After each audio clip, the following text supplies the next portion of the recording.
కొత్త నగరపాలక కమిషనర్ రాహుల్ మీనా ఈ తెల్లవారుజామున రాజమహేంద్రవరం ప్రకాష్ నగర్లో ఆకస్మికంగా పర్యటించి పారిశుద్ధ్య పనులను పరిశీలించారు.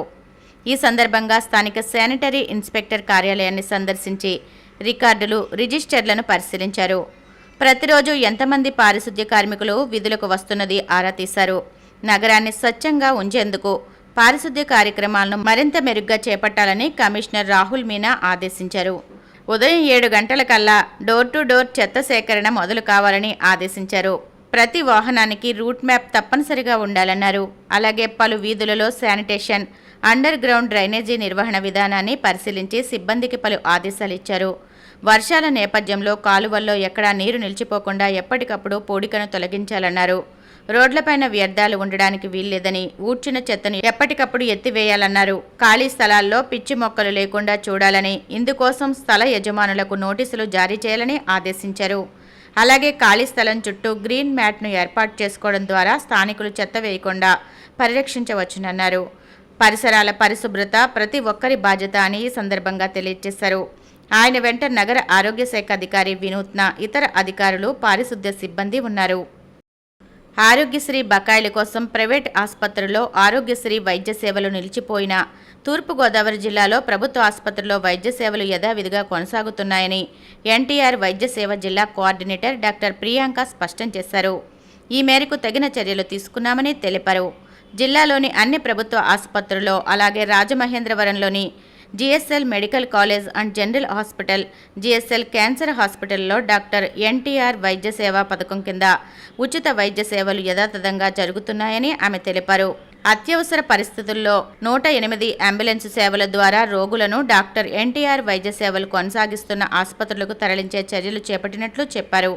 ఇందుకోసం వైద్య మిత్రాలు మరియు టీం లీడర్లను సంప్రదించి అవసరమైన సహాయం పొందవచ్చునని సూచించారు. ఉచిత వైద్య సేవలకు సంబంధించి ఏవైనా సమస్యలు లేదా సహాయం అవసరమైతే జిల్లా సమన్వయ అధికారిని 9281068129, కార్యాలయాన్ని 9281068159 నెంబర్లలో సంప్రదించాలని సూచించారు. తూర్పుగోదావరి జిల్లాలో భారీ వర్షాలు కురిసే అవకాశం ఉందని వాతావరణ శాఖ హెచ్చరించిన నేపథ్యంలో విద్యుత్ శాఖ అధికారులు మరియు సిబ్బందిని పూర్తిగా అప్రమత్తం చేయడం జరిగిందని తూర్పు ప్రాంత విద్యుత్ పంపిణీ సంస్థ తూర్పుగోదావరి circle superintendent engineer K Tilak Kumar పేర్కొన్నారు. అత్యవసర విధులు, విద్యుత్ అంతరాయాలను నివారించేందుకు రాజమహేంద్రవరం సర్కిల్ కార్యాలయంలో 24 గంటలు పనిచేసే కంట్రోల్ రూములు ఏర్పాటు చేసినట్లు ఆయన తెలిపారు. భారీ వర్షాల కారణంగా ఎటువంటి అత్యవసర పరిస్థితులు తలెత్తినా తక్షణ చర్యలు తీసుకునేందుకు అధికారులు మరియు సిబ్బంది సిద్ధంగా ఉన్నారని చెప్పారు. అత్యవసరమైతే రాజమహేంద్రవరం జిల్లా విద్యుత్ శాఖ కార్యాలయంలోని 7382299660 లేదా 088324633354, రాజమహేంద్రవరం టౌన్ డివిజన్కు సంబంధించి 9490610093, రాజమహేంద్రవరం రూరల్ డివిజన్కు సంబంధించి 9493178874, నిడదవోలు డివిజన్కు సంబంధించి 8332973595 నెంబర్లలో సంప్రదించాలని విజ్ఞప్తి చేశారు. లేదా టోల్ ఫ్రీ నెంబర్ 1912కు నెంబర్కు సమాచారం ఇవ్వాలని సూచించారు. 2027 గోదావరి పుష్కరాలకు నగరంలో మౌలిక సదుపాయాల కల్పనకు తగిన ప్రణాళికలు సిద్ధం చేయవలసిందిగా కమిషనర్ రాహుల్ మీనా సూచించారు. నగరపాలక సంస్థ కార్యాలయంలో అన్ని విభాగాల అధికారులతో గోదావరి పుష్కరాల ముందస్తు ఏర్పాట్లపై ఆయన సమీక్ష నిర్వహించారు. 2027 జూలైలో జరుగు పుష్కరాలకు అధికార యంత్రాంగం ఇప్పటి నుంచి అప్రమత్తంగా ఉండాలని కమిషనర్ పేర్కొన్నారు. చేపట్టవలసిన పనులు, అంచనా వ్యయంపై ప్రతిపాదనలు అందించాలని అన్ని విభాగాల హెచ్ఓడీలకు సూచించారు. పుష్కర స్నానాలు ఆచరించేందుకు వచ్చే లక్షలాది భక్తులకు అనుగుణంగా ఘాట్ల విస్తరణ, రహదారుల విస్తరణ, జంక్షన్ల అభివృద్ధి, పార్కింగ్ సహా అన్ని వసతుల కల్పన కోసం ప్రణాళికలు రూపొందించాలని ఆదేశించారు. దీర్ఘకాలిక, మధ్య, స్వల్పకాలిక పనులను విడివిడిగా గుర్తించాలన్నారు. మహా కుంభమేళతో పాటు గతంలో వివిధ రాష్ట్రాల్లో పుష్కరాలు, భక్తులకు అవసరమైన సౌకర్యాల రూపకల్పనలో అనుభవం ఉన్న కన్సల్టెన్సీలతో మాట్లాడాలన్నారు. సమావేశంలో additional commissioner PV Ramalingeshwar, deputy commissioner S Venkataramana, SE Rita, deputy city planner Naidu, manager MD Abdul Malik, EE Madarsha Ali, Madhavi, COC incharge Raviteja, accountant Nagamani, ఇతర అధికారులు పాల్గొన్నారు. కర్నూలు శివారు చిన్నటేకూరు సమీపంలో ఈ తెల్లవారుజామున ఘోరం జరిగింది. హైదరాబాద్ నుంచి బెంగళూరు వెళ్తున్న కావేరీ ప్రైవేట్ ట్రావెల్స్ బస్సు మంటల్లో చిక్కుకుని దగ్ధమైంది. ఈ దుర్ఘటనలో సుమారు 20 మంది మృతి చెందినట్లు తెలుస్తోంది. బస్సు బైకును ఢీకొట్టడంతో ఒక్కసారిగా మంటలు చెలరేగి బస్సు దగ్ధమైంది. అంతా నిద్రిస్తున్న సమయంలో ప్రమాదం జరగడంతో పలువురు సజీవ దహనమయ్యారు. ప్రమాదం సమయంలో బస్సులో 42 మంది వరకు ప్రయాణిస్తున్నారు. ఎమర్జెన్సీ డోర్ నుంచి 20 నుంచి 25 మంది వరకు బయటపడినట్లు, 20 మంది వరకు దుర్మరణం చెందినట్లు సమాచారం. ఈ సంఘటనలో బైక్పై వెళ్తున్న వారు కూడా మరణించారు. పోలీసులు, ఎస్డీఆర్ఎఫ్ సిబ్బంది ఘటనా స్థలానికి చేరుకుని సహాయక చర్యలు చేపట్టారు. గాయపడిన వారిని కర్నూలు జీజీహెచ్కు తరలించారు. ప్రమాదం తర్వాత ఘటనా స్థలం నుంచి ట్రావెల్స్ బస్సు డ్రైవర్, సిబ్బంది పరారయ్యారు. ప్రయాణికుల్లో ఎక్కువ మంది హైదరాబాద్ నగరానికి చెందిన వారు ఉన్నట్లు సమాచారం.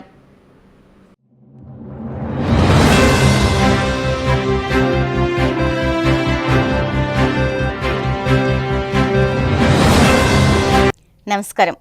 సిసిసి డిజిటల్ 230 న్యూస్ బులెటిన్కి స్వాగతం. ముందుగా వార్తల్లోని ముఖ్యాంశాలు. యూఏఈలో సీఎం చంద్రబాబు పర్యటన. తొలి రోజు భారత్ రాయబారులు, పారిశ్రామికవేత్తలతో భేటీ. ఏపీలోని పెట్టుబడుల అవకాశాలను వివరించిన సీఎం. గత వైసీపీ పాలన అంతా విధ్వంసమేనన్న మంత్రి నిమ్మల. నేడు కూటమి పాలనలో అభివృద్ధి, సంక్షేమం ఏకకాలంలో జరుగుతున్నాయని స్పష్టీకరణ. దారకానిపాడులో హత్యకు గురైన కార్యకర్త కుటుంబానికి నగదు చెక్కులు అందజేసిన మంత్రి నారాయణ. మళ్లీ ఇలాంటి ఘటనలు పునరావృతం కాకుండా పటిష్ట చర్యలు తీసుకుంటామని వెల్లడి.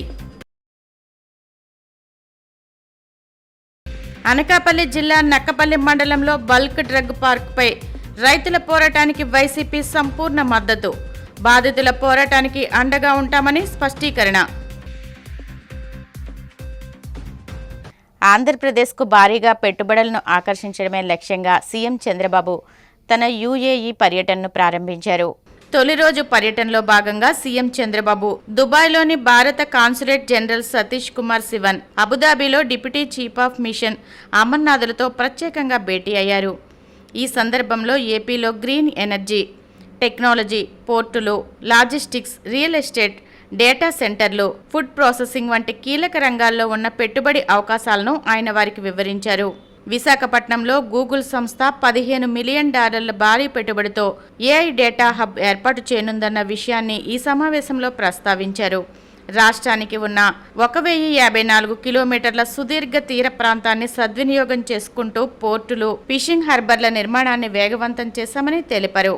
గతంలో వైసీపీ పాలన అంతా విధ్వంసమేనని, నేడు కూటమి పాలనలో అభివృద్ధి, సంక్షేమం ఏకకాలంలో జరుగుతున్నాయని మంత్రి నిమ్మల రామానాయుడు అన్నారు.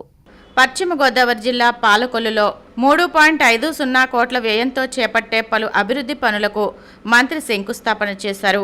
ముందుగా 24, 25 వార్డుల్లో 28.50 లక్షలతో మంచినీటి సరఫరా పైపులైన్ పనులు, 28వ వార్డు హనుమాన్ కాలనీలో 14.38 లక్షలతో నిర్మించనున్న ప్రహరీ, 6 లక్షలతో సీసీ రోడ్డు నిర్మాణం, చంద్రాజీ నగర్లో 6.35 లక్షలతో, 31వ వార్డులో 17.71 లక్షలతో, 10వ వార్డులోని G1 కాలనీలో 39 లక్షలతో సీసీ రోడ్డు పనులు, హిందూ శ్మశాన వాటికలో 17.50 లక్షలతో మెస్ నిర్మాణం, 2వ వార్డు బ్రాడీపేటలో 40 లక్షలతో తూర్పు కాపు కళ్యాణ మండపం పునర్నిర్మాణం పనులకు ఆయన శంకుస్థాపన చేశారు.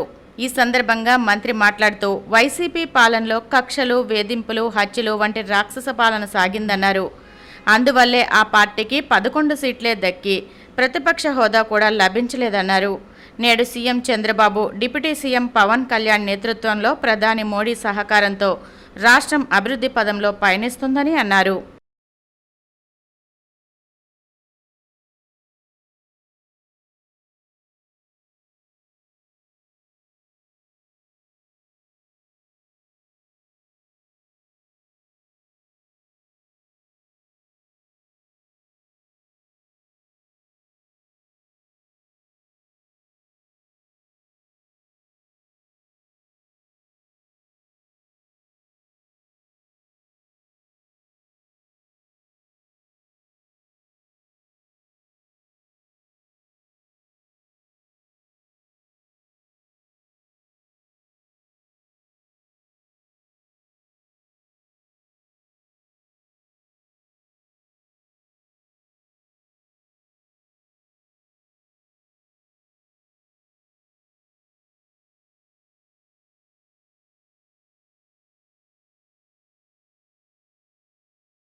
ప్రతి వ్యక్తి ఆరోగ్యంగా ఉండాలి. ఆరోగ్యంగా ఉండాలంటే సురక్షితమైనటువంటి త్రాగునీరు అవసరం.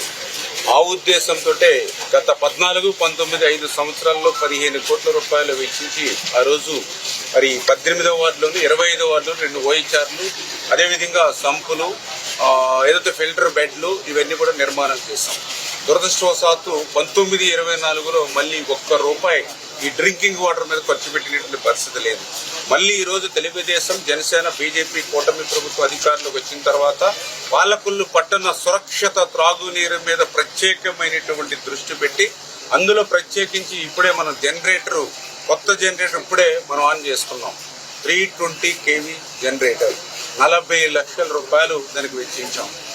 ఇది ఎంత అవసరమని అంటే ఏదైతే వేసవి కాలం మీ అందరికీ తెలుసు. వేసవి కాలం అంటే మన పాలకొల్లు పట్టణానికి కూడా త్రాగునీటి కష్టాలు మొదలవుతాయి. అదే సమయంలో కొంత ఏదైతే మరి పవర్ కట్స్ కూడా ఉంటాయి.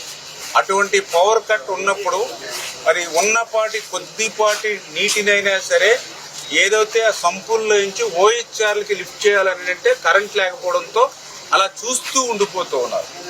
అటువంటి పరిస్థితిని దృష్టిలో పెట్టుకుని ఈ రోజు ఏదైతే 320 kV జనరేటర్ ఈ రోజు మనం పెట్టుకున్నాం 40 లక్షలు పెట్టి 5 సంవత్సరాలలో కనీసం ₹1 జనరేటర్ పెట్టాల అంటే పాలకొల్లు ప్రజల ఆరోగ్యం మీద వైఎస్ఆర్సీపీకి ఉన్నటువంటి ఏ రకమైనటువంటి చిత్తశుద్ధి అదే ఒక నిదర్శనం. ఈ రోజు వచ్చాం సంవత్సరంలోనే ₹1,70 లక్షల ఈ రోజు మరి వేళ వాటర్ వర్క్స్ మీద ఖర్చు పెడుతూ ఉన్నాము. ఈ సంవత్సర కాలంలో అంటే 5 సంవత్సరాల్లో చేయనటువంటి పని ఈ రోజు మనం చేస్తూ ఉన్నాము అని అంటే పాలకొల్లు ప్రజలకు ఒక సురక్షితమైనటువంటి త్రాగునీరు ఇవ్వాలి, వాళ్ళ ఆరోగ్యాన్ని కాపాడాలి. ఇదే ఈ కూటమి ప్రభుత్వం యొక్క ప్రయారిటీ అని చెప్పి ఈ రోజు ఈ యొక్క ఆర్థిక పరిస్థితి సహకరించినటువంటి స్థితిలో కూడా. నెల్లూరు జిల్లా దర్కానిపాడు బాధితులకు కూటమి ప్రభుత్వం అండగా నిలిచింది. హత్యకు గురైన తిరుమలశెట్టి లక్ష్మీనాయుడు కుటుంబ సభ్యులకు ప్రకటించిన విధంగా మంత్రి నారాయణ చెక్కులను అందజేశారు. హత్యకు గురైన తిరుమలశెట్టి లక్ష్మీనాయుడు కుటుంబ సభ్యులకు ప్రకటించిన విధంగా మంత్రి నారాయణ చెక్కులను అందజేశారు. ఈ సందర్భంగా ఆయన మాట్లాడుతూ లక్ష్మీనాయుడు హత్య కేసు నిందితులకు కఠినంగా శిక్ష పడాలన్నారు. ప్రత్యేక ట్రైబ్యునల్ ఏర్పాటు చేసి వేగంగా దర్యాప్తు చేయాలని సీఎం ఆదేశించారని పేర్కొన్నారు. చనిపోయిన లక్ష్మీనాయుడు కుటుంబానికి పరిహారం అందించామని, ఆయన భార్యకు 2 ఎకరాల భూమి కూడా ఇస్తున్నట్టు చెప్పారు. లక్ష్మీనాయుడు పిల్లలను చదివించే బాధ్యతను ప్రభుత్వం తీసుకుంటుందన్నారు. ఈ కార్యక్రమంలో జిల్లా కలెక్టర్ హిమాన్ శుక్లా, కందుకూరు ఎమ్మెల్యే ఇంటూరి నాగేశ్వరరావు, జిల్లా రెవెన్యూ అధికారి విజయ్ కుమార్, ఆర్డీఓ అనూష తదితరులు పాల్గొన్నారు. విలేజ్లో జరిగిన ఘటన, హరిశ్చంద్ర ప్రసాద్ అనే వ్యక్తి లక్ష్మీనాయుడు అనే వ్యక్తిని యాక్చువల్గా చంపటం, అది చాలా దారుణంగా జరిగింది. వాళ్ళిద్దరు బ్రదర్స్ కూడా యాక్చువల్గా వాళ్ళిద్దరు బ్రదర్ని కూడా చంపాలని ప్రయత్నిస్తే వాళ్ళు తప్పించుకున్నారు. అయినా వాళ్ళిద్దరు కూడా యాక్చువల్గా ఒకరికైతే వెన్నుపూస బాగా డ్యామేజ్ అయింది, దానికి సర్జరీ చేశారు. ఇటువంటి వాళ్ళిద్దరు ఫ్రెండ్సే అయినప్పటికీ చిన్న లావాదేవీలతో వచ్చిన ఘర్షణ ఇలా జరిగింది. నిజంగా ఇది కరెక్ట్ కాదు, ఇది హత్య యాక్చువల్గా ఇది చేయటం. దీని మీద ముఖ్యమంత్రి గారు స్పందించి వెంటనే దీని మీద యాక్షన్ తీసుకుని పోలీస్ డిపార్ట్మెంట్కి ఇవ్వటం, పోలీస్ డిపార్ట్మెంట్ వాళ్ళు దాని మీద యాక్షన్ తీసుకుని అతను అరెస్ట్ చేయడం జరిగింది. దీని మీద ఎవరైతే చనిపోయారో చనిపోయిన లక్ష్మీనాయుడు యొక్క వైఫ్ సుజాత, ఆమెకి 2 పిల్లలు, 4 సంవత్సరాల పాప, 2 సంవత్సరాల పాప. ముఖ్యమంత్రి గారు స్పందించి కమిటీ వేశారు. అటు హోమ్ మినిస్టర్ గారితోనూ నాతోనూ మరియు శ్రీనివాస్ అని జనసేన నుంచి, అదేవిధంగా బీజేపీ నుంచి పోయి డిస్కస్ చేయడం జరిగింది. దాని మీద నిన్న మళ్ళా కమిటీని పిలిచి ముఖ్యమంత్రి గారు డిస్కస్ చేసి సుజాతకి వాళ్ళ పిల్లలకి ఎటువంటి ఇబ్బంది జరగకూడదని నిన్న యాక్చువల్గా సుజాతకి ఒక 5 లక్షల రూపాయలు, తర్వాత వాళ్ళ పిల్లలిద్దరికి ఒక్కొక్కరికి 5 లక్షల డిపాజిట్ చేయమన్నారు. బెడ్ మీద యాక్చువల్గా ఈరోజు సర్జరీ చేయించుకొని అంటే వెన్నుపూస దెబ్బతిందో వారికి యాక్చువల్గా 5 లక్షలు, అదేవిధంగా భార్గవ్ అనే ఇంకొక బ్రదర్కి ఒక 3 లక్షలు యాక్చువల్గా శాంక్షన్ చేశారు. సుజాత వాళ్ళ పిల్లల యొక్క శ్రేయస్సు దృష్టిలో పెట్టుకొని సుజాతకు 2 ఎకరాలు, వాళ్ళిద్దరు పిల్లలకు 2 ఎకరాలు ఇవ్వమని కలెక్టర్ గారికి ఆల్రెడీ ఆదేశించారు. ఎవరైతే వెన్నుపూస డ్యామేజ్ అయ్యి దెబ్బతిన్నారో వారికి 5 లక్షలతోటే ఒక 4 ఎకరాలు ఇచ్చే విధంగా ఈ విధంగా యాక్చువల్గా వారి కుటుంబాన్ని ఆదుకునే విధంగా, వీటన్నిటికంటే ముఖ్యంగా ఏంటంటే ఫాస్ట్ ట్రాక్ కోర్టు వేసి వీలైనంత తొందరలో ఇష్యూలో ఇన్వాల్వ్ అయ్యాడు హరిచంద్ర ప్రసాద్, అతనికి సపోర్ట్ చేసిన అందరినీ శిక్షించాలని ఫాస్ట్ ట్రాక్ కోర్టుని ఏర్పాటు చేయడం జరిగింది. ఇటువంటి పునరావృతం కాకుండా చూడాలనే ఉద్దేశంతో ముఖ్యమంత్రి గారు వెంటనే పోలీస్ డిపార్ట్మెంట్కి ఆదేశాలు ఇవ్వటం, రాష్ట్రంలో ఎక్కడ జరిగినా ఇటువంటి జరగకుండా చూడాలి, జరిగినా వెంటనే యాక్షన్ తీసుకోవాలని ముఖ్యమంత్రి గారు ఆదేశించారు. ఈ నేపథ్యంలో ఈ యొక్క కుటుంబాన్ని ఆదుకునే దానికి ముఖ్యమంత్రి గారు చేసిన సహాయానికి యాక్చువల్గా వారి కుటుంబం తరఫున ముఖ్యమంత్రి గారికి ప్రత్యేకంగా ధన్యవాదాలు. సమాజంలో ఇటువంటి ఆలోచన ఉన్న యువకులు, సమాజంలో ఇటువంటి చెడు ఆలోచనలతో ప్రయాణం చేసే వాళ్ళని కూడా ఇది ఒక సీరియస్గా తీసుకొని ఈ సంఘటన చూసిన తర్వాత అయినా కూడా తర్వాత ఇటువంటి ఆలోచన కూడా ఎవరికి రాకూడదని చెప్పి ముఖ్యమంత్రి గారు చాలా గట్టిగా చెప్పడం కూడా జరిగింది. తప్పకుండా ఇటువంటి ఆలోచన సమాజంలో ఎవరికైనా ఉన్నా కూడా మానుకోవాలి. సమాజంలో అందరం కూడా సోదరభావంతో ఉంటేనే సమాజానికి మంచి జరుగుతుంది. కానీ ఇటువంటి ఆలోచనతో ఒక ఫ్యామిలీ ఈరోజు చిన్న పిల్లలు 4 సంవత్సరాల పాప, ఒక 1 year పాప, ఆ అమ్మాయికి కూడా చిన్న వయసు ఉంది. ఇటువంటి సంఘటనలు చేసి ఆ ఫ్యామిలీ ఈ రోజు పరిస్థితి మనందరం కూడా చూస్తా ఉన్నాం. జరిగిన నష్టాన్ని ఇవ్వడం పోడ్చలేం. కానీ గౌరవ ముఖ్యమంత్రి గారు పెద్ద మనసు చేసుకుని ఆ కుటుంబాన్ని ఆదుకోవడం వాళ్ళ కుటుంబం తరఫున, అలాగే మా నియోజకవర్గ ప్రజల తరఫున ఆయనకి హృదయపూర్వక ధన్యవాదాలు తెలియజేసుకుంటూ దీనిపై ముఖ్యమంత్రి గారు నారా చంద్రబాబు నాయుడు బాగా స్పందించారు. అలాగే నారాయణ సార్ కానీ, ఎమ్మెల్యే సార్ కానీ, అనితా మేడం కానీ అందరూ బాగా స్పందించారండి. నేను కోరుకుంది ఒక్కటే, వాళ్ళందరినీ నాకు న్యాయం జరగాలి, అతనికి శిక్ష గట్టిగా పడాలి, నా బిడ్డలకి ఆదరవు, నన్ను రక్షణ కల్పించాలని కోరుకున్నాను. దీనిపై ఎమ్మడే 3 రోజుల్లో స్పందిస్తారని నేను అనుకోలేదండి. చట్టరీత్యా అన్ని నాకు అన్ని బాగా చేస్తున్నారు సార్, వాళ్ళంతా సీఎం సార్ కానీ అన్ని బాగా చేశారండి. దీనిపై నేను చాలా సంతోషంగా ఉన్నాను. ఫస్ట్ మాకు పర్సనల్ ఇష్యూ ఇది, దాని మీద వాళ్ళకి గొడవ అయింది. కులాలమని రాజకీయమని అనేది తర్వాత వచ్చింది ఇదంతా. ఫస్ట్ అయితే మాది పర్సనల్ ఇష్యూ అండి. దీనిపైన మేము గుడ్లూరు స్టేషన్లో కంప్లైంట్ ఇవ్వడం జరిగింది. అతను కంప్లైంట్ ఇవ్వడం జరిగింది మా ట్రక్ మీద. సార్ కూడా, ఎస్ఐ సార్ కూడా ఇది నేను ఎంక్వైరీ చేసుకున్నంత వరకు అది లక్ష్మీనాయుడు ట్రక్ అని చెప్పారు. అక్కడ కూడా మాకు కొంచెం సపోర్ట్ వచ్చిందంటే, ఎందుకంటే న్యాయం మా పక్క ఉంది కాబట్టి సపోర్ట్ వచ్చిందండి. అక్కడ అనకాపల్లి జిల్లా నక్కపల్లి మండలంలో బల్క్ డ్రగ్ పార్కు ఏర్పాటు చేయాలన్న నిర్ణయాన్ని వెనక్కి తీసుకోవాలని వైసీపీ నేతలు డిమాండ్ చేశారు. రాజయ్యపేటలో బల్క్ డ్రగ్ పార్కుకు వ్యతిరేకంగా ఆందోళన చేస్తున్న రైతులను ఎమ్మెల్సీ బొత్స సత్యనారాయణ, మాజీ మంత్రులు కురసాల కన్నబాబు, గుడివాడ అమర్నాథ్, పలువురు నేతలు పరామర్శించి వారి పోరాటానికి సంఘీభావం తెలిపారు. అనంతరం వారు మీడియాతో మాట్లాడుతూ, ప్రతిపక్షంలో ఉన్నప్పుడు బల్క్ డ్రగ్ పార్కు ఏర్పాటును వ్యతిరేకించిన టీడీపీ నేతలు అధికారంలోకి రాగానే మాట మార్చడం ఎంతవరకు సబబు అని నిలదీశారు. పరిశ్రమల ఏర్పాటుకు వైసీపీ వ్యతిరేకం కాదని, అయితే స్థానికులను ఒప్పించి వారికి న్యాయం చేసిన తర్వాతే ఏర్పాటు చేయాలని స్పష్టం చేశారు. ఈ పరిశ్రమ వస్తే మా కుటుంబాలు నాశనం అయిపోతాయండి. మాకు ఈ బల్క్ డ్రగ్ వస్తే అంతా కలుషం అయిపోతుందండి. ఇక్కడ మేము జీవించలేమండి, జీవనోపాధి కొరవ అవుతామని చెప్పాను. ఈ మా మాటలు కాదండి, ఇక్కడ ప్రస్తుతం ఉన్న శాసనసభ్యులు ఆ రోజు ఎన్నికలకు వచ్చినప్పుడు వాళ్ళతో పాటు వచ్చిన నాయకులు వాళ్ళు చెప్పిన మాటే ఈ మాట అండి, ఇది మాది కాదండి అని చెప్పి పాప అమాయకంగా ఆ స్వాధీనం మనకి జగన్మోహన్ రెడ్డి ఆదేశం ప్రకారం వచ్చిన మా తాలూకా పార్టీ విధానం కూడా మీకు తెలియజేస్తాం. ఏ పరిశ్రమ రాష్ట్రం అభివృద్ధి చెందాలని కోరుకుంటాం.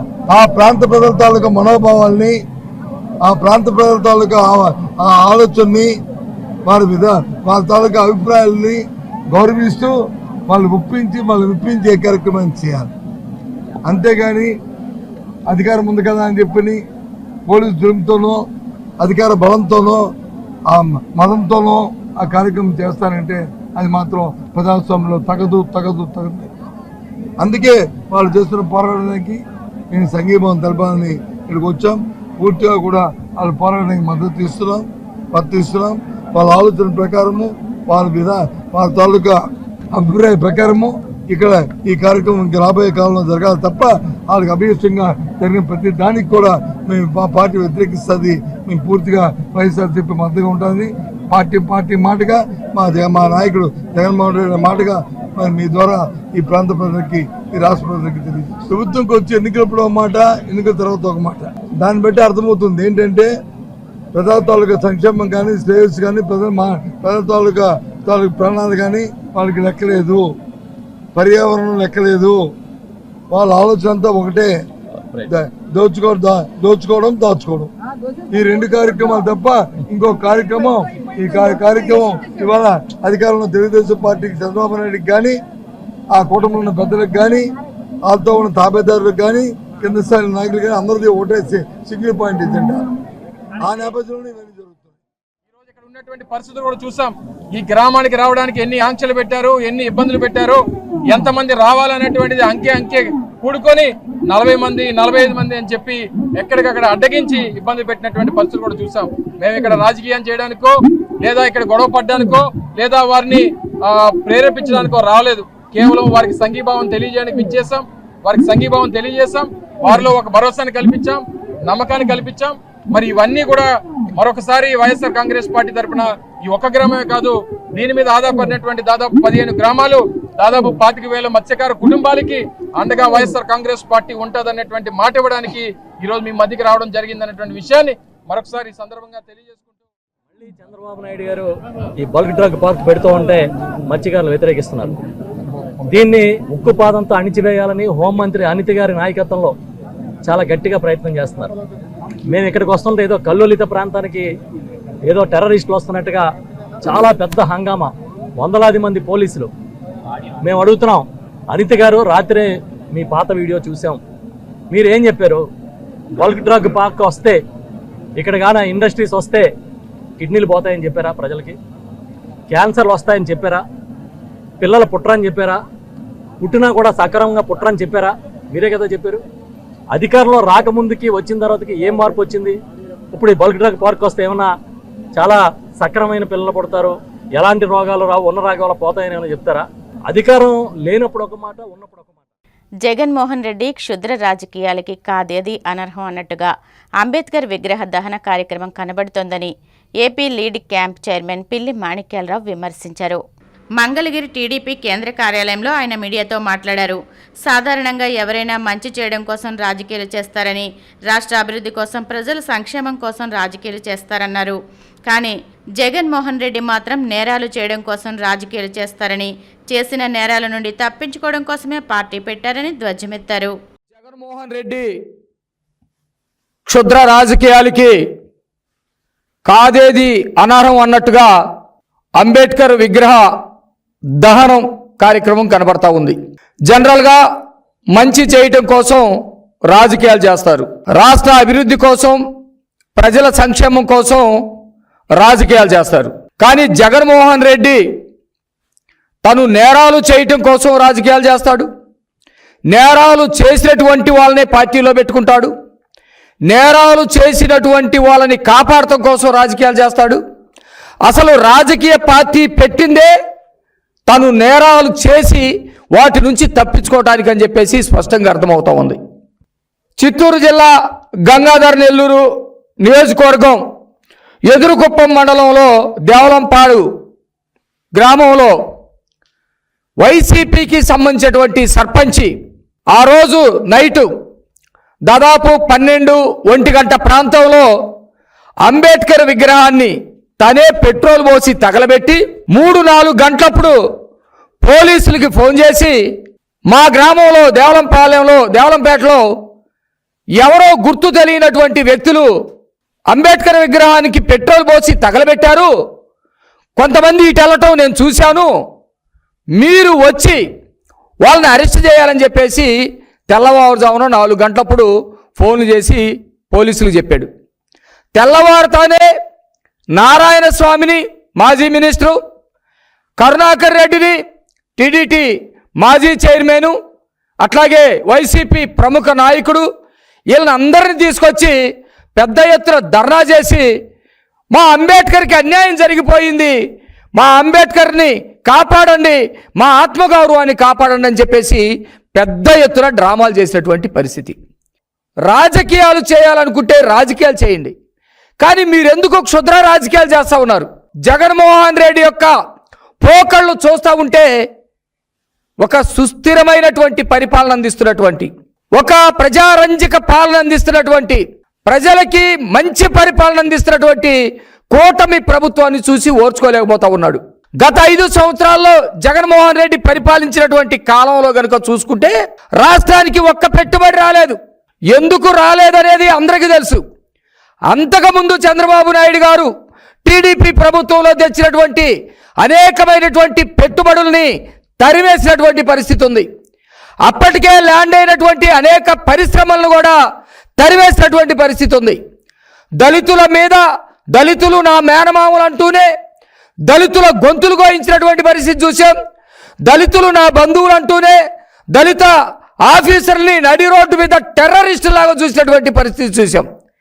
జగన్మోహన్ రెడ్డి వింత పోకళ్ళు, జగన్మోహన్ రెడ్డి వింత రాజకీయాలు రాష్ట్ర ప్రజలకు అర్థమైంది.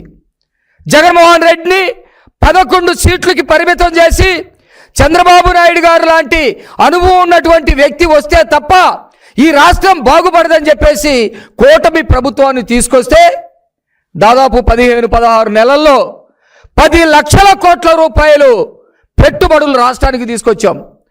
రాష్ట్రానికి గౌరవాన్ని తీసుకొచ్చాం. దేశ విదేశాల్లో రాష్ట్రం యొక్క గౌరవాన్ని పెరిగే విధంగా చేస్తూ ఉన్నారు. ఈరోజు మా నాయకులు చంద్రబాబు నాయుడు గారు కానివ్వండి, పవన్ కళ్యాణ్ గారు కానివ్వండి, లోకేష్ గారు కానివ్వండి, మిగతా మంత్రివర్గం కానివ్వండి, ఆ విధంగా పనిచేస్తూ ఉన్నారు. దీన్ని చూసి ఓర్చుకోలేకపోతూ ఉన్నాడు జగన్మోహన్ రెడ్డి. జగన్మోహన్ రెడ్డి దీన్ని చూసి కడుపు మంటతోటి రగిలిపోతూ ఉన్నాడు.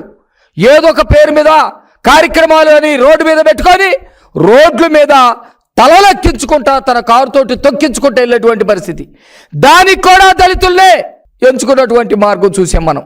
గుంటూరు జిల్లాకు వచ్చినప్పుడు సింగయ్య అనే అతను దళితుడిని తన కారు కింద నలిపి చంపేసినటువంటి పరిస్థితి చూసాం. ఎందుకు జగన్మోహన్ రెడ్డి ఇలాంటి రాజకీయాలు చేస్తాడంటే అతనికి పుర్రికి పుట్టినటువంటి బుద్ధి.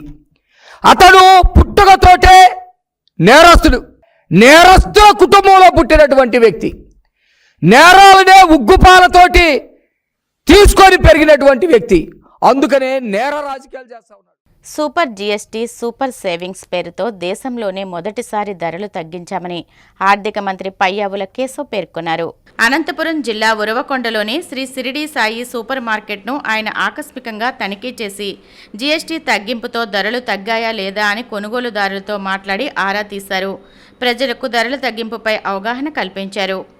సూపర్ సేవింగ్స్ పేరుతో భారతదేశం మొత్తం మీద కూడా ఎన్డీఏ ప్రభుత్వం నరేంద్ర మోడీ గారి నేతృత్వంలో, ఇక్కడ చంద్రబాబు గారి నేతృత్వంలో నడుస్తున్నటువంటి ప్రభుత్వం సామాన్యుడి కుటుంబ భారాన్ని, కుటుంబ ఖర్చుల్ని తగ్గించే రకంగా ప్రతి వస్తువు మీద కూడా ట్యాక్సుల్ని తగ్గించడం జరిగింది.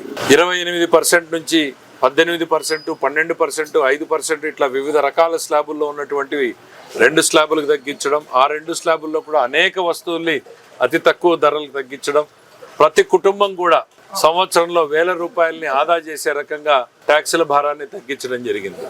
క్షేత్రస్థాయిలో ప్రజల్ని చైతన్యపరచడానికి, ఇంకా ధరలు ఎక్కడైనా అందుతున్నాయా లేదా, కేంద్ర ప్రభుత్వం రాష్ట్ర ప్రభుత్వం అమలు చేస్తున్నటువంటి ఈ ధరలు కిందకు చేరుతున్నాయా లేదా అని చూడటానికి కూడా ఎక్కడికక్కడ ఈ కార్యక్రమాన్ని చేపడుతున్నాం. ఇవాళ పల్లెల్లోనూ కూడా ప్రతి ఇంటింటికి కూడా సూపర్ జీఎస్టీ సూపర్ సేవింగ్స్ పేరుతో ఎన్ని ట్యాక్సుల భారాన్ని తగ్గించాం. ఇవాళ మేము పథకాలు ఇస్తే డ్రైవర్లకు ఇస్తే డ్రైవర్లకు ఉపయోగపడుతుంది, రైతులకు ఇస్తే రైతులకు ఉపయోగపడుతుంది, మహిళలకు ఇస్తే మహిళలకు ఉపయోగపడుతుంది. కానీ ఈ జిఎస్టీ తగ్గింపు అనేది ప్రతి కుటుంబానికి, ప్రతి వ్యక్తికి కూడా దీని బెనిఫిట్ అనేటువంటిది చేరుతుంది. రోజు వాడేటువంటి పేస్ట్లు, సబ్బుల దగ్గర నుంచి మొదలుకొని మధ్యతరగతి వాళ్ళు వాడేటువంటి ఏసీలు, ఫ్రిడ్జ్ల వరకు కూడా ధరలు తగ్గినటువంటి పరిస్థితి ఉన్నాయి. క్షేత్రస్థాయిలో ప్రజల కోసం పనిచేసేటువంటిదే నరేంద్ర మోడీ గారి, చంద్రబాబు నాయుడు గారి డబుల్ ఇంజన్ సర్కార్ అనేటువంటిది మరొకసారి గుర్తు చేస్తుంది. పశ్చిమ గోదావరి జిల్లా భీమవరం డీఎస్పీ జయసూర్యకు మంచి ట్రాక్ రికార్డు ఉందని డిప్యూటీ స్పీకర్ రఘురామకృష్ణరాజు చెప్పారు. విశాఖలో మీడియా అడిగిన ప్రశ్నకు ఆయన స్పందిస్తూ డీఎస్పీ మంచి అధికారి అని, తనకు రిపోర్టు ఉందని, భీమవరంలో చోరీకి గురైన వాహనాలు, ఇతర సొత్తు రికవరీలో ఆయన బాగా పనిచేస్తున్నారని తెలిపారు. ఆయన విచారణకు నివేదిక ఆధారంగా తదుపరి చర్యలుంటాయని, ఆయన తప్పు చేసినట్లు తెలితే చర్యలు తీసుకుంటారని, లేదంటే ఉండవని చెప్పారు. జూదంపై రాష్ట్ర ప్రభుత్వం ఉక్కుపాదం మోపుతోందని, ఎక్కడా రాజీ పడడం లేదన్నారు. పశ్చిమ గోదావరి జిల్లాలో పోలీసులు గట్టి నిఘా పెట్టారని, ఉండి ప్రాంతంలో పేకాట శిబిరాలు లేవని చెప్పారు. ఉప ముఖ్యమంత్రి పవన్ కళ్యాణ్ తన శాఖతో పాటు ఇతర శాఖలపై దృష్టి పెట్టడం సంతోషమన్నారు. Very good officer. నేనైతే అతను మంచి ఆఫీసర్ అని చెప్పి నాకున్న నాలెడ్జ్ దృష్ట్యా, ఎందుకంటే అబ్జర్వ్ చేస్తాను కాబట్టి నాకున్న ఇన్ఫర్మేషన్ ప్రకారం అతను మంచి ఆఫీసర్ అనే నాకున్న రిపోర్టు. వెస్ట్ గోదావరి, భీమవరం, పేక ఆడుతున్నారు అంటే ఇప్పుడు ఎలా ఉంటుందంటే ఊపిరి తీసుకుంటున్నట్టే ఉంటుంది అక్కడ.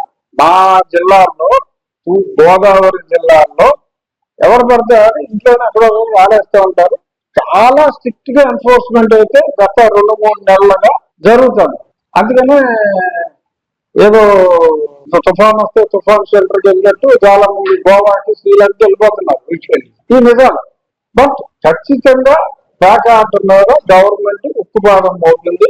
జోగం అనేది గత కొద్ది మాసాలుగా గవర్నమెంట్ ఉక్కుపాదం, పోలీస్ డిపార్ట్మెంట్ ఎస్పీ గారు ఉక్కుపాదం పెట్టిన తర్వాత భీమవరమే కాదు ఆ చుట్టుపక్కల ప్రాంతాలు, చుట్టుపక్కల జిల్లాలు ఎక్కడ కూడా పేకాట అనేది జరగట్ల. భీమవరంలో కూడా పేకాట అనేది జరగట్లేదు. ఈ నెల 26వ తేదీన కాకినాడ అర్బన్ తహసీల్దార్ కార్యాలయంలో ఉన్న పెన్షన్ భవనంలో AP state government retired employees association ఉమ్మడి తూర్పుగోదావరి జిల్లా గోల్డెన్ జూబ్లీ వేడుకలను ఘనంగా నిర్వహిస్తున్నామని రాష్ట్ర సంఘం అధ్యక్షుడు పిఎస్ఎస్ఎన్వి శాస్త్రి, జిల్లా అధ్యక్షులు పద్మనాభన్ తెలిపారు. పెన్షనర్ భవనంలో ఏర్పాటు చేసిన మీడియా సమావేశంలో వారు మాట్లాడుతూ ఈ వేడుకలకు జిల్లాకు చెందిన ప్రజాప్రతినిధులు, అధికారులు అధిక సంఖ్యలో హాజరవుతారని, ఈ సభకు జిల్లాలో ఉన్న పెన్షనర్స్ అందరూ హాజరై జయప్రదం చేయాలని కోరారు. రోజుల్లో 1972లోనే 3 ఐఏఎస్లు కలిసి ఇక్కడ ఉండాలి, మనకి షెల్టర్ ఒకటి ఉండాలి, మనంతా కూర్చొని మాట్లాడుకోవాలి అని చెప్పేసి వివేకానంద మూర్తి గారు, షరీఫ్ అబ్దుల్లా గారు, ఆదికేశ్వర నాయుడు గారు 3 ఐఏఎస్లు ఇక్కడ జీతం పెన్షన్ తీసుకొచ్చి నిలబడవలసి వచ్చేది. ఆ రోజుల్లో వాళ్ళు కలెక్టర్ గారు ఫోన్ చేస్తే అప్పుడు ఇక్కడ ఇవ్వడం జరిగింది. 75 నుంచి వాళ్ళు రెగ్యులర్గా ఇక్కడ కూర్చోవడం, నెలవారి కూర్చుని వచ్చిన వాళ్ళందరినీ కూర్చోబెట్టి మంచి చెడ్డ చెప్తున్నాం. ఈ రకంగా ఇది ప్రారంభమైనటువంటి చరిత్ర ఇది. అప్పుడు జమాబందీ బిల్డింగ్ ని అప్పుడు కలెక్టర్ గారు దీనికి అలాట్ చేసి వాళ్ళకి ఇచ్చారు. తర్వాత తరంలో నెమ్మదిగా అది అలా కొనసాగుతూ తర్వాత ఇస్మాయిల్ గారు, రామకృష్ణ గారు అని చెప్పేసి వారిద్దరూ ఆయా దీన్ని కంటిన్యూ చేసుకుని మరింత ముందుకు తీసుకురావడం జరిగింది. తర్వాత దురాని గారు, కనకారావు గారు వారు మళ్ళీ వాళ్ళు కూడా ఉండి దీన్ని అలా తీసుకొచ్చి జాగ్రత్తగా మళ్ళీ కనకారావు నేను ఉండగా దీన్ని ఏర్పాటు చేసి మరింత అభివృద్ధి చేయడానికి మా ఇంకా కృషి చేశాం. అయితే ముఖ్యంగా జమాబందీ బిల్డింగ్ లో ఉన్నప్పుడు చాలా ఇబ్బంది పడ్డాం. తర్వాత సుబ్రహ్మణ్యం గారు కలెక్టర్ గారు వచ్చినప్పుడు ఆయన్ని ఇన్వైట్ చేసి మాకు ఎలా ఉందంటే వెంటనే ఆయన మీరు దీన్ని డిస్మాంటిల్ చేసేసుకుని మీరు కట్టుకోండి అని చెప్పేసి అంటే మా దగ్గర డబ్బులు లేవు. అప్పుడు మొత్తం గోపాలకృష్ణ గారి దగ్గరికి వెడితే ఆయన 10 లక్షల రూపాయలు గ్రాంట్ ఇచ్చి మనకి దీన్ని ఇన్వైట్ చేసుకుంటాను, నేనే పురమాయించి అన్ని చేస్తానని చెప్పి చేయించడం జరిగింది. కొంత మేము పెట్టుకుని మళ్ళీ దాన్ని రీమోడల్ చేసుకుని దాన్ని చేసుకున్నాం. ఈ లోపల ఈ కార్యక్రమాలు ఒక్కొక్కటిగా పెంచుకుంటూ వచ్చేటప్పటికి మా సంఘం యొక్క పేరు ప్రతిష్టలు ఇవాళ చెప్పాలంటే ఆంధ్రప్రదేశ్ రాష్ట్రంలో ఎవరూ చేయలేనటువంటి కార్యక్రమాలు ఇక్కడ మేము చేస్తున్నాం. కొన్ని కార్యక్రమాలు అద్భుతమైన చరిత్ర ఉంది. ఎందుకయ్యా మీరు ఈ 50 సంవత్సరాలు గోల్డెన్ జూబ్లీ చేయాలి అనే సంకల్పం మీకు ఎందుకు వచ్చింది అని చెప్పేసి మీరు అంటారు. సుదీర్ఘమైనటువంటి ఒక చరిత్ర మన సంఘానికి. ఈ సుదీర్ఘమైన చరిత్రలో మా ముందు తరాల వాళ్ళు, మా తరం వాళ్ళు, మా తర్వాత తరం వాళ్ళు ఈ ముగ్గురే కలిసి అంటే నేను 25 సంవత్సరాల మట్టి ఈ పెన్షనర్ సమాజ సేవలో ఇక్కడ ఉన్నాను కాబట్టి నా ముందు తరంతోనే పనిచేసా, నా తరంతో పనిచేసా, తర్వాత తరంతో కూడా నేను పనిచేస్తూ రాబోయే తరాలకి ఇది మార్గదర్శకంగా ఉండి వీళ్ళు కూడా మీరు అభివృద్ధి పథంలో పయనించాలి అనేటువంటి సత్సంకల్పంతో మేము చేస్తూ మా దగ్గర ఇంత చరిత్రకి సంబంధించినటువంటి ఫోటోగ్రఫీ అన్నీ కూడా ఉన్నాయి. ఇవన్నిటితో పాటుగా ఒక సాగునీరు తయారు చేసి అందరికీ మార్గదర్శకంగా ఉండాలని చెప్పేసి సంకల్పంతో నేను పద్మనాభం గారు అమెరికాలో మాట్లాడడం వచ్చిన దాన్ని ఇంప్లిమెంటేషన్ చేసడం జరిగింది. అయితే ఇక్కడ ఒక ముఖ్యమైనటువంటి కొన్ని విషయాలు కూడా ప్రస్తావన చేయాలి. ఏమిటి చరిత్ర మీకు ఎవరూ చేయలేనటువంటి ఘనకార్యాలు ఇవాళ మేము చేయగలిగాం. AP state government retired employees Kakinada జిల్లా బ్రాంచ్ అంటే కాకినాడ జిల్లా కాదు ఉమ్మడి తూర్పుగోదావరి జిల్లాలో సుమారు 52 సంవత్సరాలు అయింది. మరి 52 సంవత్సరాలు కాకుండా అఫీషియల్గా అయితే మనకి 50 సంవత్సరాల కాగితం వచ్చింది కాబట్టి దాని మీద స్వర్ణోత్సవాలు చేసుకోవాల్సి ఒక అభిప్రాయం కలిగింది మాకు. దానికి ఏంటంటే సంధానకర్త అయితే ఏవైతే ఆయన దగ్గర పూర్తి రికార్డు ఉండవాలి శాస్త్రి గారితో నేను అమెరికాలో ఉండగా మాట్లాడడం జరిగింది. దాని మీద ఈ స్వర్ణోత్సవాలు కూడా గత 3 నెలల నుంచి అందరిని కూడా పిలవడం జరిగింది. అంటే దీన్ని ఎలివేషన్ చేయాలని చాలా మంది సూర్యకళ మందులు పెట్టుకోవచ్చు కదా, లేకపోతే మెక్లర్ స్కూల్ పెట్టుకోవచ్చు కదా అన్నారు. అంటే అక్కడ పెట్టుకుంటే ఇక్కడ ఉన్నటువంటి పెన్షనర్స్ భవన్ ఎలివేషన్ రాదనే ఉద్దేశంతో ఎంత కష్టమైనా సరే ఇక్కడ పెట్టుకోవాలని ఉద్దేశంతో అనుకుని ఈరోజు ఒకవేళ వర్షం పడుతుందనే ఉద్దేశంతో వాటర్ ప్రూఫ్ వేయడానికి కూడా సిద్ధమయ్యి అన్ని రెడీ చేసుకుంటున్నాం. మరి దానికి కూడా పూర్తిగా మాకు రెవెన్యూ పీపుల్ అంతా కూడా సహాయ సహకారాలు అందించిన వారికి ముందుగా కృతజ్ఞత తెలియపరుచుకుంటూ, ఇదంతా కూడా అంటే చాలా మందికి ప్రజెంట్ పనిచేసే ఉద్యోగస్తులకు కూడా ఒక సాగునీరు అంటే కూడా తెలియని పరిస్థితిలో ఉంది ఈ ప్రజెంట్ జనరేషన్ కి. అందువల్ల జ్ఞాపకాల పుస్తకం కింద ఉండాలనే ఉద్దేశంతో. వార్తలు ముగించే ముందు ముఖ్యాంశాలు మరొకసారి. యుఏఈలో సీఎం చంద్రబాబు పర్యటన. తొలి రోజు భారత్ రాయబారులు, పారిశ్రామికవేత్తలతో భేటీ. ఏపీలోని పెట్టుబడుల అవకాశాలను వివరించిన సీఎం. గత వైసీపీ పాలన అంతా విధ్వంసమేనన్న మంత్రి నిమ్మల. నేడు కూటమి పాలనలో అభివృద్ధి, సంక్షేమం ఏకకాలంలో జరుగుతున్నాయని స్పష్టీకరణ. దారకానిపాడులో హత్యకు గురైన కార్యకర్త కుటుంబానికి నగదు చెక్కులు అందజేసిన మంత్రి నారాయణ. మళ్లీ ఇలాంటి ఘటనలు పునరావృతం కాకుండా పటిష్ట చర్యలు తీసుకుంటామని వెల్లడి. అనకాపల్లి జిల్లా నక్కపల్లి మండలంలో బల్క్ డ్రగ్ పార్క్పై రైతుల పోరాటానికి వైసీపీ సంపూర్ణ మద్దతు. బాధితుల పోరాటానికి అండగా ఉంటామని స్పష్టీకరణ. ఈనాటి సిసిసి డిజిటల్ 230 న్యూస్ బులెటిన్ ఇంతటితో సమాప్తం. నమస్కారం.